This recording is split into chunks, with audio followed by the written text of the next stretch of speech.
Kuda lumping atau jahlitan dan reog berasal dari Ponorogo, Jawa Timur. Kesenian ini berkembang di seluruh Indonesia termasuk di Sumatera Selatan.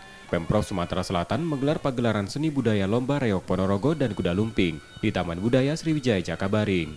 Ajang ini disambut antusias pegiat reog Ponorogo dan diikuti 22 tim dari 12 kabupaten kota se-Sumatera Selatan. Selama ini kesenian ini biasanya hanya ditampilkan di acara pesta pernikahan dan hitanan yang digelar masyarakat perantau di Sumatera Selatan. Pagelaran diharapkan jadi wadah seniman reog semakin eksis dan berkembang. Karena inilah suatu peluang kesempatan untuk teman-teman para seniman, khususnya para seniman dan budayawan di Reog Ponorogo dan Jawa Timur, mereka bisa eksis. Mungkin selama ini mereka hanya tampil pada acara-acara mungkin kawinan atau acara-acara sunatan. Nah sekarang kita kasih wadah mereka untuk eksis, lebih eksis lagi. Selain menjalin silaturahmi seniman reog, pagelaran jadi wadah untuk saling mengenal seni budaya tradisional. Sebuah kebanggaan kami dan teman-teman saya, kepedulian pemerintah Sumatera Selatan terhadap budaya yang ada.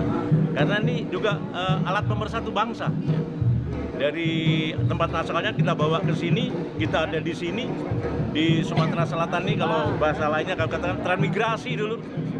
Bisa berkembang di Sumatera Selatan, diayomi, dipayungi oleh Pak Gubernur.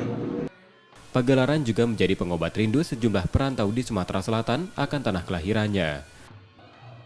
M. Rizky Nurmizan, Kompas TV, Palembang, Sumatera Selatan.